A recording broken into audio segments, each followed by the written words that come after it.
This is a video I've been trying to make for nearly 5 years. I bought multiple examples of different pieces of hardware, dredged the depths of the internet for software, built multiple computers, all to have no success. Until now. I feel unbelievably privileged to be able to say the following. Today, we will be taking a look at the Hewlett-Packard Scanjet 4C, a SCSI scanner from 1996. This scanner wasn't the first, best, or even cheapest for any measurable function, but what it did do was bring high-quality scanning to the masses. So today, we're going to go deep into what made the iconic HP 4C tick, how it found its niche, and what an absolute nightmare it has been for me in trying to make this video.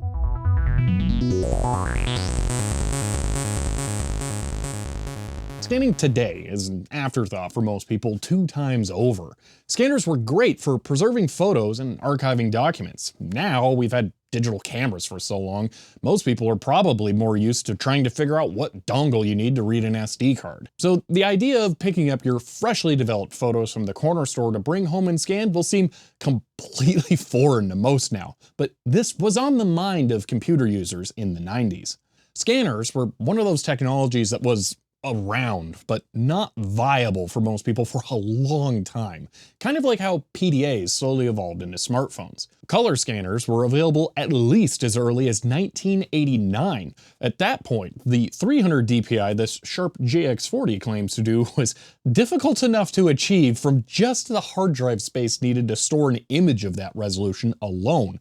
But money would have been no object for these users if they're buying a scanner at the eye-watering cost of $7,000 to $8,000. Later in 1994, you could get an 800 DPI Epson 800C. We'll get back to that in a moment. Prices were coming down, and the Epson was only $1,600. In those 1994 ads though, Epson was mocking HP's less expensive 2C scanner, which was capable of 400 DPI. HP got the upper hand next year though, when they launched the 4C, selling for less than $1,000 with a whopping 2,400 DPI. Remember when things got both better and cheaper? Oh, okay. Now let's cover that. Scanners are liars. Well, the companies that make them are, but the scanners themselves lie to you as well. Epson's 800C they were bragging about is not actually an 800 DPI scanner, and the 4C is not actually a 2,400 DPI scanner. Both of these scanners use a processing technique called interpolation, which I always thought was actually a useful thing. Scanners have a hard limit on their resolution for each line, but the stepper motors can usually move in steps smaller than the sensors can detect. This means you can have a difference in resolution between the two axes. I was under the impression that the 2,400 DPI could only be achieved in one direction, which, while not always useful, could have applications. But even though the stepper motors can do this, that's not what interpolation is. Interpolation is just upscaling with smoothing. It's literally a purely software function that artificially increases the resolution of the image. It has no new data to work with. This gimmick was abused so badly by companies, making claims like 19,200 DPI, which is just no. The Epson 800C is really a 400 DPI scanner, and the HP 4C is really a 600 DPI scanner. The HP 2C from Bohr had a 1,600 DPI interpolation and was really just 400 DPI like the Epson, which means these ads from Epson were not only being very disingenuous with their portrayal, but also just dumb and not even making up a big enough number here. Epson wasn't the first to do this though. Here's an article from Byte describing the exact averaging process used to perform the interpolation from 1992. It is as barbarically simple as you would expect and is just linear upscaling. Now, the 600 DPI the 4C can really do is impressive for the time, and there is an amazing write-up on how HP achieved it I want to break down. But first, I need to go over how hard it was for me to get this scanner in working condition. This is an HP 4C, and this is, or was, also an HP 4C, and this is yet another HP 4C. I probably don't need to say it at this point, but this video is not an endorsement for you to try and get one of these yourself. Let's start with the first 4C. I hand-picked this up at Goodwill at least 5 years ago. It's probably the best looking one I have of the three, and the instant I saw it at the store, I knew I had to have it. Not only is the idea of a capable vintage scanner cool, it's just pretty too. It's simple in how it looks, but the design is very deliberate and I just love it.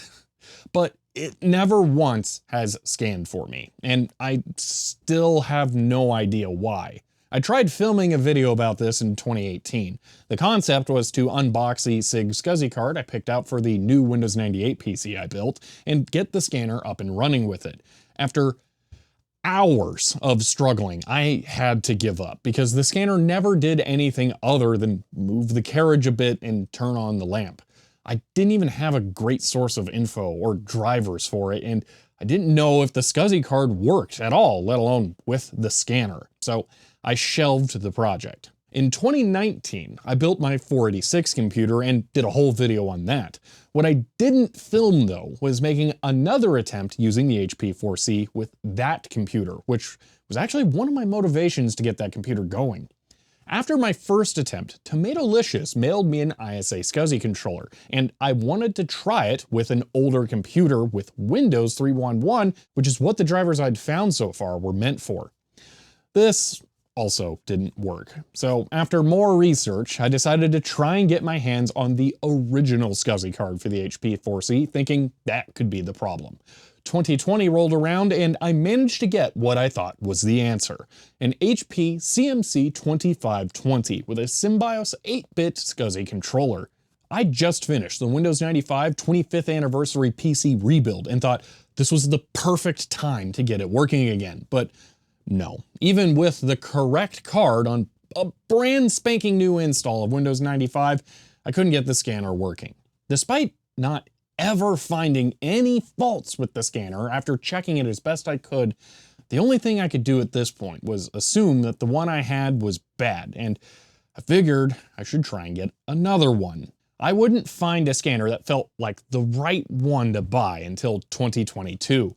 It came with the same card I was already using, which made me excited that someone actually cared enough about the scanner to keep the card with it. And it wasn't priced to the moon, so I bought it.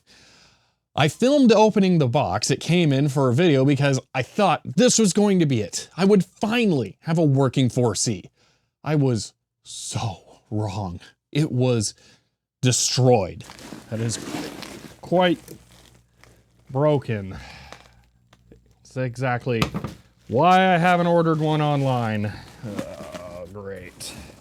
Not only had the head slammed into the front of the case, shattering the plastic, it dislodged one of the mirrors for the optics and scratched it. It could never be made to work again. I was not happy, but more so, I was disappointed at the realization that I may not ever be able to get a 4C if shipping them would be so difficult. They are large, heavy, fragile, and potentially self-destructive. I contemplated the idea of returning the destroyed example. Either I could get a refund and it would become garbage to someone else, or I could keep it as parts with the slim hope of still being able to get one that I may need to keep alive.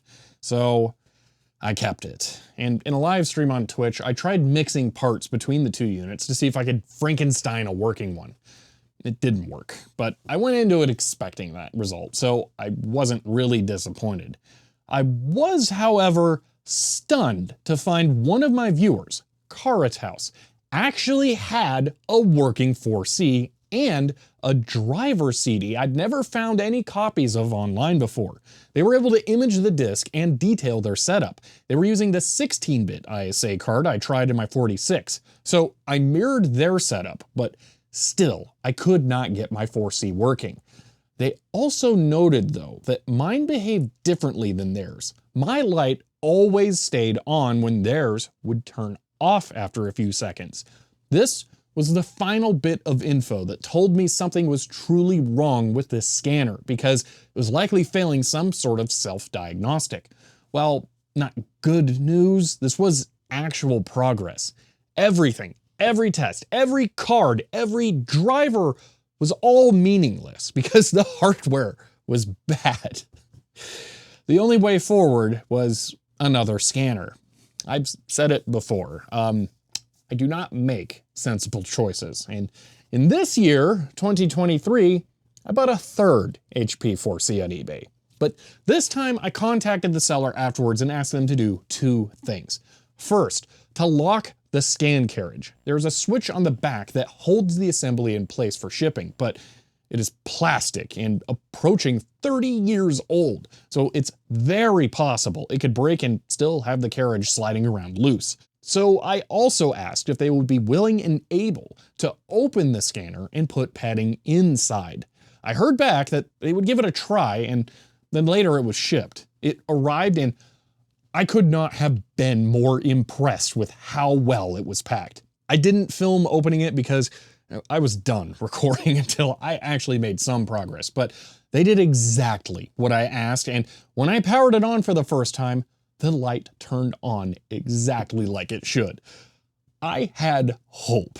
The next stream, I tried getting it working, and it worked instantly. It was like almost an anticlimax because the solution was just buy one that works, but determining that the first one was actually broken without any known symptoms was nearly impossible. I ran the scanner through its paces and gave it a very thorough cleaning to make it work as best I could. And now, here we are, a working HP 4C. For now. But let's actually try this thing out before we get to that. So finally, installing the HP 4C, something I have been trying to do for years. We're going to go through the whole process here. This is not the first time I'm going to have set up this scanner, but this is to show you how all of this works out. So first off, we have pretty much everything that would have come in the box here, with one exception, that I actually got with this scanner, so that was really cool. All the way down to the original HP power cable, which you might think, how do you know that's the original HP power cable? Well, I've gotten this exact same kind of power cable with my HP Series 80 stuff and my ThinkJet when those both came with their original cables. So I'm starting to recognize that's an HP cable, so that's pretty cool. Then we have the original HP SCSI cable, but we'll get to that when we get around to connecting everything. Then we have the software and two manuals. Now we have one manual for actually getting the scanner connected to the computer, but after that, there aren't even any buttons on the scanner, so there's a separate manual just for using the Scanjet software that comes with the scanner, because absolutely every single thing you can do with this is controlled through the Scanjet software. This isn't one of those scanners that has like a scan, a fax, and an email button or something. It's purely computer controlled. Now, when you go to get this connected to the computer, the first thing you're going to want to do is unlock the scan head once you have it into position. I'm so glad this was actually set on this unit, that helped it survive. Then we have all the connectors. The power cable here is actually slightly interesting in that this piece of plastic around it is actually connected to the top of the scanner, so you cannot disassemble it while it's plugged in. Then we have the accessory connector. There is an auto document feed adapter and a transparency adapter that can go onto this, because you can easily remove the top by just lifting it from the back. It's really nice to have it be so easy to do that, actually, because then you can scan large things. Then we have two SCSI connectors, and we'll get back to that in a bit when we actually connect this to the computer, but this is the one that we're going to use. Then we have something that was incredibly confusing. Now, while this device was originally my first experience with setting up SCSI like this, now I have a much broader set of experiences, and I still find this maddeningly stupid. So the address selector here is pretty standard. You press in these buttons and it changes the ID of the device on the SCSI chain. That's fine. But this is where it gets weird. This is an integrated terminator. SCSI terminators are required to make the bus work, and some devices have them integrated so you don't need an adapter, and it really makes sense on this one given that's the output connector, and that's the more common type. But this is labeled dot and plus, so this seems like period and plus, which would mean, to me, end the chain or continue the chain. But no, it means literally the opposite.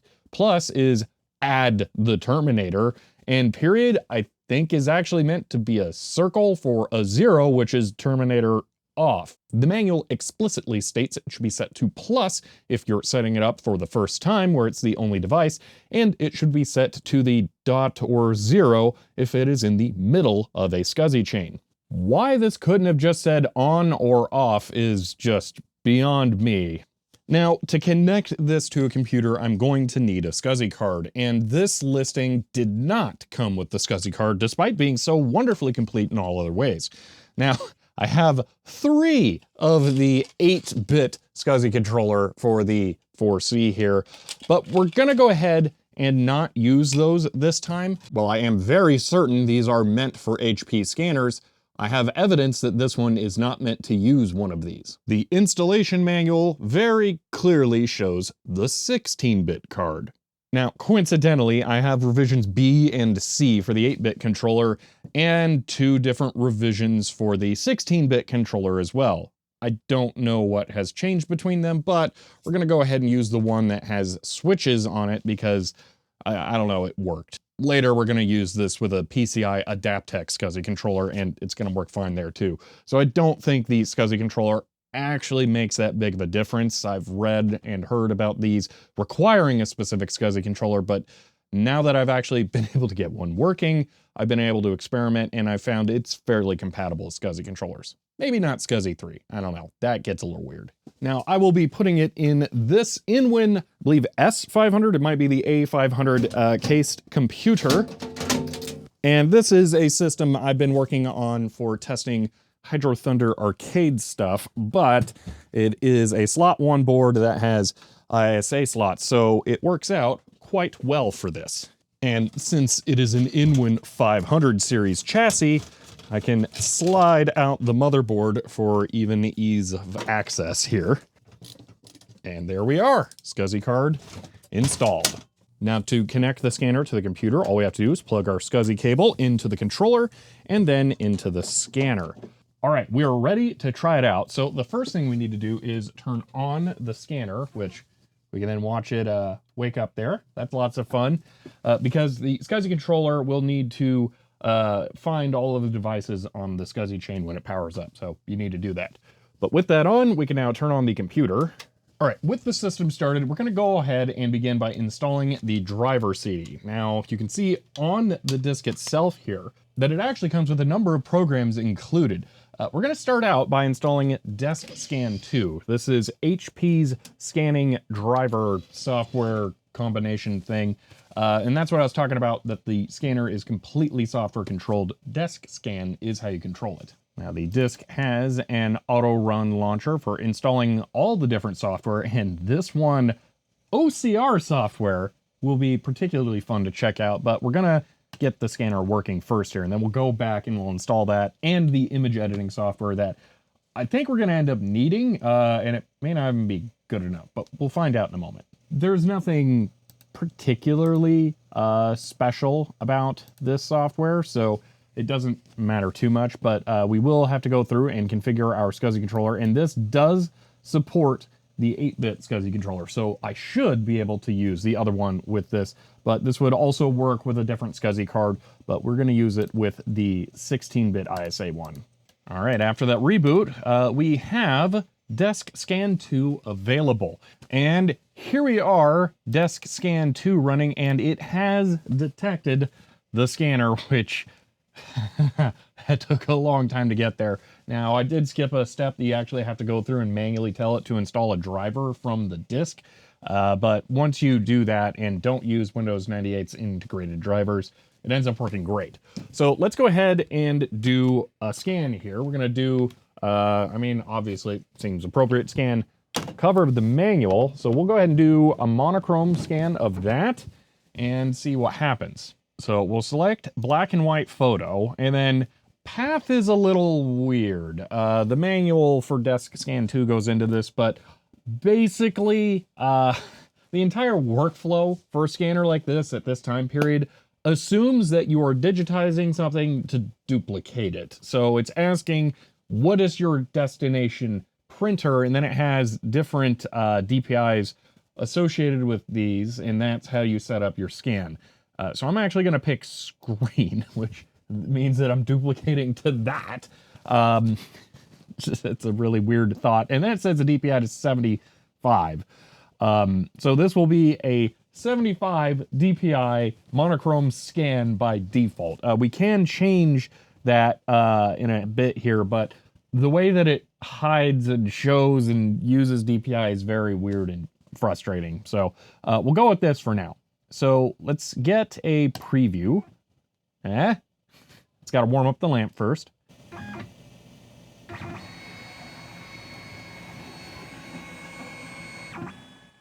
Oh, the sweet sound of scanning. All right.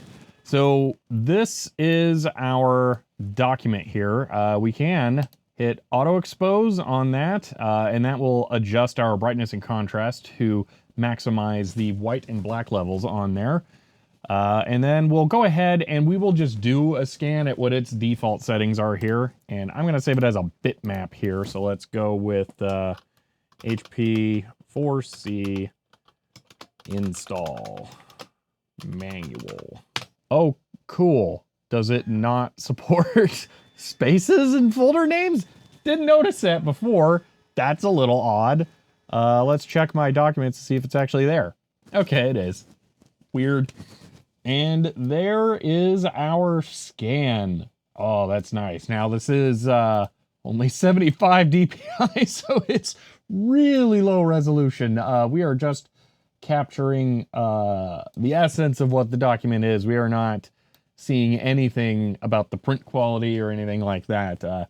So it's pretty simple there. So we can bump this up and do a lot better now. All right, I'm cutting this in after scanning the black and white manual, because after that I tried to do some color scans and it turned out the S3 Trio 64 I had in here either couldn't do or didn't have the drivers, more likely, for true color or 24-bit. So trying to see color stuff kind of was hard. So I popped in an S3 Savage 4 and now we got 32-bit color. I already had drivers for that installed, so that was probably why. But anyway, on to this. Now for those color scans, we're going to do a very specific test, and we're going to use the jewel case inserts for SimCity 2000 Special Edition and Doom 2, because this gives us some light details and some dark details. And I know someone who has a true 2400 DPI scanner, and we can check that against this one's lame interpolated 2400 DPI in a little bit here. So what I'm going to do is I'm going to put these in here with SimCity 2000 on top and Doom 2 on the bottom. And now we can take some sample scans. Now, before, I believe I went over the different options here with the printers and how they affect the DPI and make it all weird. But up here are also the options for colors, and you need to pick millions of colors if you want it to be the full bit depth for the scanner. Color photo, we can actually see if we go up here, is just 256 colors. And I had already done some scans of these here, and they look pretty terrible, only being, well, actually, for 256 color, do a good job, but we can see some weird rounding errors, especially over here in the pure white, that look awful when you get up close. So we're gonna want to do proper millions of color scans for this. And if we really wanted to, we could add a new test scan configuration here. We could make it millions of colors, and we can make it photo, and then we could change our sharpening. So test super sharp, all right. Add, okay. And then we have a custom profile here that is going to probably look terrible because we don't want sharpening. We're just gonna leave it at millions of colors. We can also add a custom path if we want, which is nice because it'll allow us to properly set the DPI. So if we really wanted to, we could add 600 DPI. And then we could have real 600, 600, 600, and 600 here. We'll leave it at screen gamma, I guess. And then we'll click add, perfect. And then we can do the same for the crazy 2400 DPI. And then we'll do 2400 DPI, add, and there we go. Now we only have a scaling option of 100. Yeah, that's hilarious. But we're gonna pick 600 DPI here, and we're gonna do a millions of colors scan at, actually I want to do this at 75 DPI first. So we'll do screen millions of colors. We'll leave it at scaling 100%, and it's gonna be about 2 megabytes for a full image, but we'll do a preview here, and then we can select down just the area we want. There we go, and already from that preview, that looks really good. Those are really accurate colors in my opinion. So that's really cool to see. I am gonna hit the automatic exposure here. Not sure how much that's gonna help because I'm gonna be honest, none of this is calibrated, so it's not like I have any good reference of what white and black should be, so I'm just gonna trust it. But now we can do our final scan here, and this will get us a 75 DPI. I'm gonna go ahead and replace my other one that's only 256 color because we don't really want that. And here we go.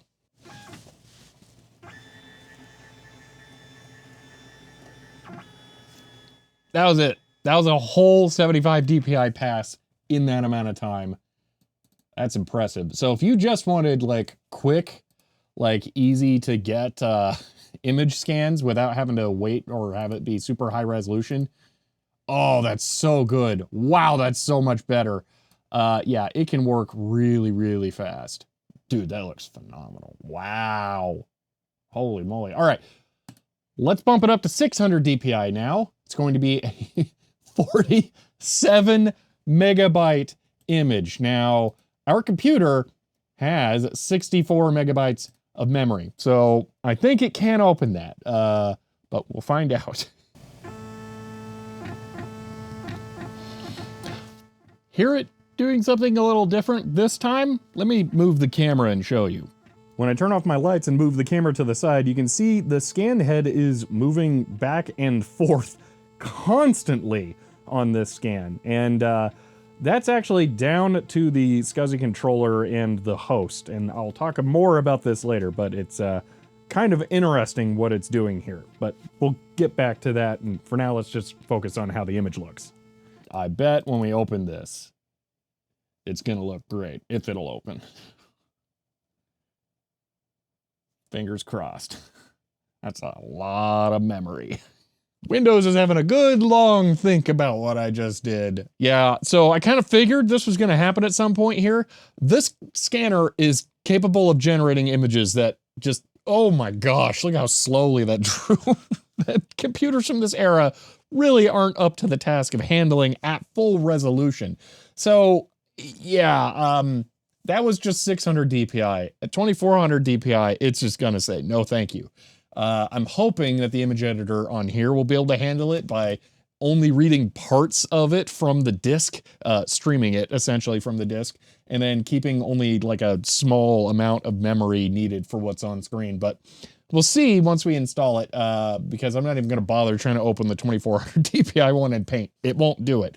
But if not, or after that, we're gonna move over to a different system that will be able to handle it. But it has other quirks, but we'll get to that. Wow, it does not like this. So looking closer here, oh yeah, that's bananas. Man. So one of the things about color scans here, so if we go back up here, the text for SimCity 2000, there's some chromatic aberration. We'll get to that in a bit. But this is nice and solid black. Black is usually printed differently than colors. If we go down to the actual image here, we can see there's this mess of random colors and some kind of swirly shapes. And the thing is that color prints are done with color dot circles. So you can actually, when I zoom out, see the patterns of the circles more here. That's just how color prints are done. And there really isn't any benefit to scanning something like this at a higher resolution than 600 DPI because you just start to preserve the color dots more than you do the actual detail. But this is really the limit. You wouldn't want any more than that for printed media. Overall, that is really, really good. Oh yeah, we didn't get down to Doom yet. Oh man, look at that. Now I'd like to point out, while we're looking at this, that the head was going back and forth. Yeah, this thing rocks. I'll talk more about that later, but just, we don't see anything wrong with the image while it was doing that. That is the best that this scanner can actually do. Now we're gonna do its dirty liar cheater scan at 2400 DPI. This is gonna be dumb. All right, so fresh restart. I'm actually gonna give it one more shot. I'm gonna see if I can save it as a TIFF instead of a bitmap, because bitmap is a kind of like garbage file format. So I will do TIFF, not TIFF compressed, which can do macro blocking, JPEG style. I forget what the encoding thing is, but there's some nasty stuff it can do. SC2K D2 underscore 2400 DPI, and good luck. Okay.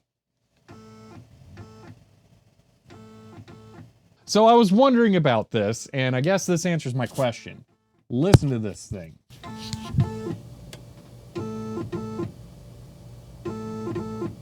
The interpolation is in hardware. So when I was saying the scanner lies to you, that's kind of what I was talking about. I thought it was the drivers that did it, but no, the actual scanner is doing it. That's hilarious. So the image processing has to happen on whatever this has as a CPU. So you know it's not going to be that complicated. After this finishes, we're going to install the image editor that came with the scanner, because there is zero hope that Paint is going to be able to open this image since it was struggling so much with the 600 DPI, if it can even open a TIFF, which I don't remember.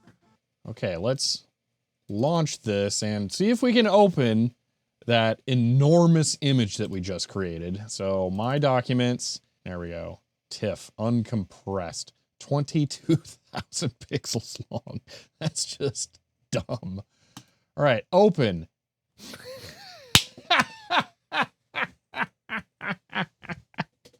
I'm not surprised. I am disappointed, though, that it doesn't have any kind of streaming capability. Wow, you need a really monstrously good computer to get 2400 DPI out of this. No wonder they were able to get away with that. No one could open a file that was 2400 DPI. Oh man. All right, we're gonna do one more test here. We're gonna install the OCR software. We're gonna try OmniPage, and I do not know how well this is gonna work. Does it have, that's not good. Well, I'm guessing the copy of OmniPage that was on the disk here is meant for Windows 3.1, and we're 2 major revisions newer than that. So it probably isn't going to work here, unfortunately. All right, now the one last scan that I want to do here for the moment is a 600 DPI color scan, and it's going to be the majority of the bed. So we're not going to be able to open it on this computer, but it is one of the flyers for the Hydro Thunder arcade machines, because it's a very high contrast and colorful image. And I want to see how it looks when it gets scanned on here, and I'll cover why in a moment. So let's go ahead and preview this. Yeah, that looks phenomenal. All right, that is interesting to see. So I'm gonna go ahead and have it auto correct here, and I'm gonna let it do its 600 DPI scan. Now we can see it's gonna be 97 megabytes, so it won't open on here, but this computer has USB and I plugged in a flash drive, so we can just copy the files off. So let me get this scanned, and then we will look at it on a more modern system. All right, again, no hope in opening this here, so we're gonna go ahead and move over to a modern computer. But I'm not the only thing that's moving over. Check this out.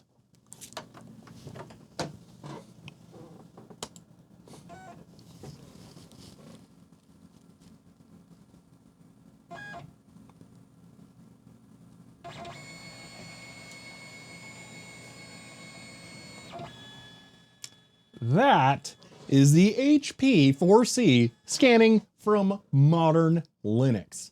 Now the computer I use over here at my imaging workstation is an HP Z820 workstation that I was actually sent by Kada, thank you again, many years ago now, and it's still very useful to me. In this case, because it has a PCI slot, and I don't mean PCIe, I mean PCI. So in this computer, I put an Adaptec AVA2906, and with that, I can connect the HP4C. Now, I'm just using the standard KDE scanner program here. You can also use Xsane if you want, but I can scan from Linux. So how sweet is that? Now, that isn't to say that I necessarily want to, though, because I'm not sure that I can really well utilize the scanner. So first off, there is no auto exposure here for the scanner. The Windows software does have that. And while that may seem like, oh, well, you know, you should learn how to use the scanner anyway, it's not quite that simple, and the Windows software might actually better know the scanner and what settings are good. Because for me, I would have to adjust this and then re-preview the image before I can actually see what the results would be. And so far, they're pretty extreme and don't look that great. On that, I've actually already scanned this image in on Linux, and here's what the scan of the Hydro Thunder Flyer looks like. But this was the last thing we scanned on Windows 98. So here's what that scan looked like. The Windows 98 scan looks a lot better. Now, every image we're going to take a look at on here, I've gone through, and in GIMP, I've found white points to balance against and then black points to balance against, because they've come from different sources and weren't fully color profiled, and it just made it easier to compare them all. So there is some uncertainty with what I'm saying, but that's just how it's going to be with images from different sources. It's impossible to set, you know, an exposure time, a shutter speed, or an ISO on the scanner between especially one scanner and the next. So we have to just deal with what we can, and what we can do is adjust the images to have specific white and black points. So this is the Windows 98 scan, which in my opinion absolutely blows the Linux scan out of the water. Now you're not going to be able to see this too well, but if I hold the original flyer up here against the monitor, that's the Linux scan and that's the Windows scan. And while neither of them looks identical, the Windows scan looks a lot closer to me. But I have a third one to throw in here. This scan. Now this one has less saturation, which, as I've been looking over things here, I'm starting to think that the HP may be oversaturated. But that scan comes from this. This is a Canon CanoScan N670U. This is a native 600 DPI scanner like the HP, so it's not a bad comparison, but it is a much newer, smaller, sleeker scanner, so, you know, it's got that going for it. But they trade blows in other ways. So overall, I would say the Canon here should be more saturated, but I didn't want to go and make color adjustments like that. These are unmodified elsewise. Now there's more fine details I want to compare between the Canon and the HP images, but first I want to go back and look at this, because this is the scan where I had a true 2400 DPI equivalent sent to me, and that is this. So what we can do is immediately, I'm going to go deep into the picture here and show you the color dots around the waterfall, which is just a white line where color is missing. And if we switch to the HP, which is more saturated, we can see that the dots are just super blurry. The interpolated image really does suck. It's terrible and it should never be used. I really wish scanners wouldn't even present it as an option, because there's no difference between doing this in post or not. So yeah, the extra resolution is really awful and we've just lost detail. Now I will say these images are less saturated again compared to the HP, But when I look at the Doom 2 image from the actual artwork here, I would say the HP is closer than the 2400 DPI scanner, which is a lot less saturated. So even though the HP may be oversaturated, it's closer than these other scanners I'm seeing. But the interpolation is really hilarious. So here is a section of very fine detail I saw on the 2400 DPI scan that the HP just blurs into oblivion. Yeah, it's a very dumb feature. Now, even more interestingly though, I had the person with the high-res scanner scan it in 600 DPI as well, and got some very interesting results. So if we close in on the text up here, we can see some chromatic aberration. This is the HP4C, and that's not too surprising. 600 DPI was kind of its limit, so the optics start to fall apart there. But the higher res scanner also has chromatic aberration, which I was not expecting to see. But it gets even weirder, because if we go back to the true 2400 DPI scan and we look at the same part, the chromatic aberration isn't as bad. That's weird. I don't know why. So this scanner has problems at lower resolutions, which I was not expecting. So it kind of throws out the other things that I started to notice here. Like if we zoom in to the ship here and go from the high-res scanner to the HP is more saturated, but the high-res scanner has like different stuff going on. It's kind of weird. But on the Hydro Thunder scan, I did also scan it with this, and I noticed one weird thing here. On the Canon scan here, which this is that, we can see the very pitch black arcade cabinet body here and the actual image that is pretty much entirely black. But on the HP scan, we can see there is some more detail, but this part is actually closer to black. Now this is just black text. It should be black, but on both of these scanners, there's some bloom from the white surrounding it. But I find it interesting that it seems like the Canon is brighter than the HP is, and the HP is less crushed than the Canon is. So the Canon is suffering from much more blooming, which I wouldn't have expected. But we can see this native 600 DPI scanner here actually has a lot less chromatic aberration going on. I think the high-res scanner having it is an anomaly, probably not worth looking into. The HP just, yeah, it's got some chromatic aberration going on. Now that Canoscan uses a very different method of imaging. It has a page width sensor as close to the paper as possible. This has pros and cons. It is overall much smaller than the 4C, but you can find seams in the image of scans on units like this where they put the smaller scan elements together that don't quite line up perfectly. The 4C is completely different and absolutely fascinating. I mentioned it earlier, but HP put out an engineering synopsis talking about the design challenges of the entire scanner. I'll link it below because I'm only going to cover a few things from it, but the whole thing is absolutely worth a read if you like to learn how and why things are made the way they are. The way the HP 4C captures light is a lot more complicated and uses a bunch of optical tricks. First, the 4C uses a fluorescent tube up front to get its light. There's more to this, but we'll leave it at that for now.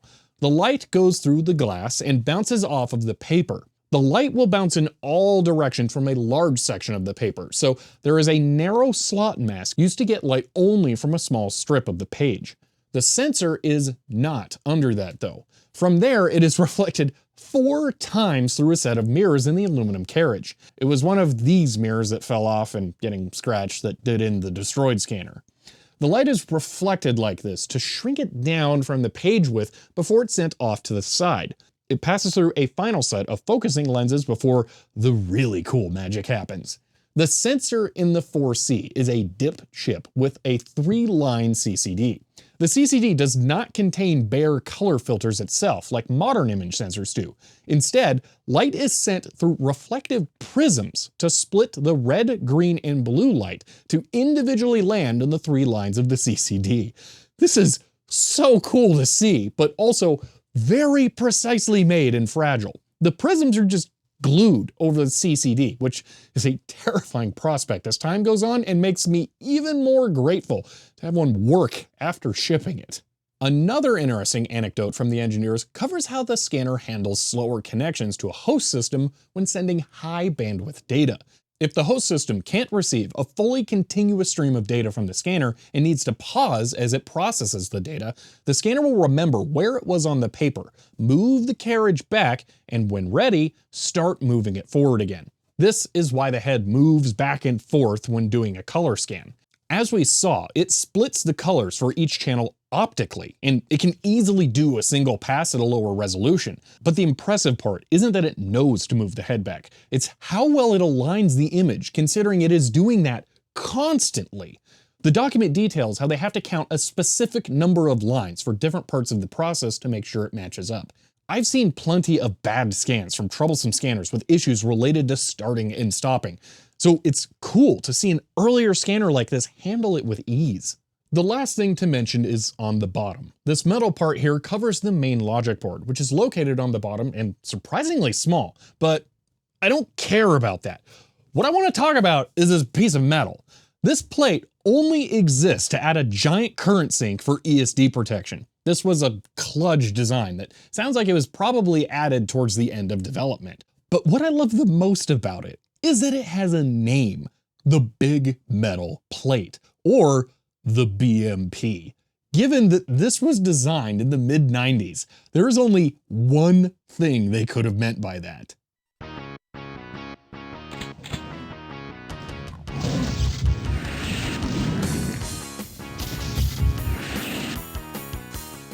This scanner is just a lot of fun to mess with, and it's cool to look back on things like this. But here's something else you may not realize. This scanner still makes sense to use today. 600 dpi is pretty much the de facto standard resolution for scanners now, and it's unusual to need more than that because it's only useful for true quality analog documents like professionally developed film photos.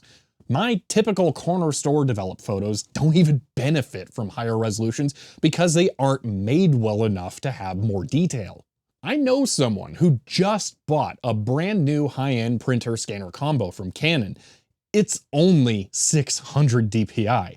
Now, this isn't a dedicated photo scanner, and you can get something crazy like this 4800 dpi model for that.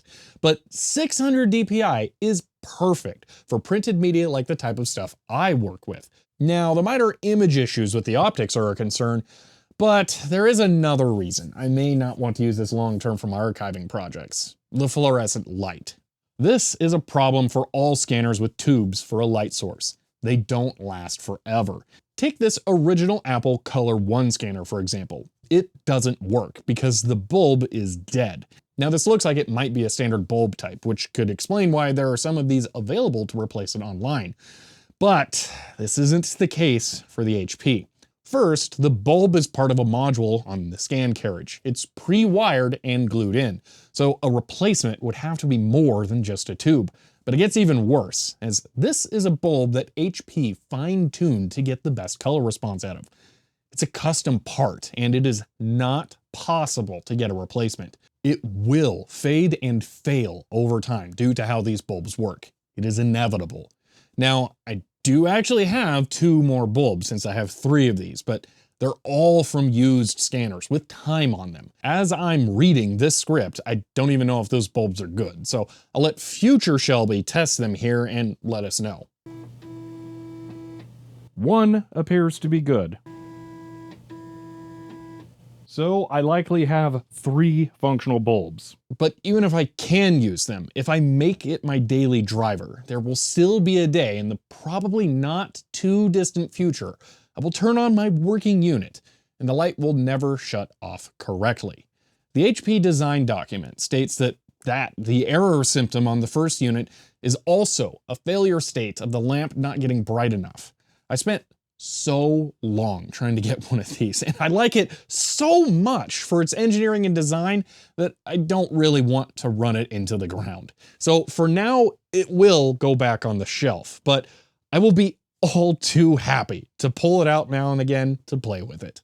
I hope you enjoyed this look at the HP 4C and my journey to get one working. If you did, you may want to subscribe. And if you want to help support the channel, I am on Patreon. But for now, that's it, and I will see you next time.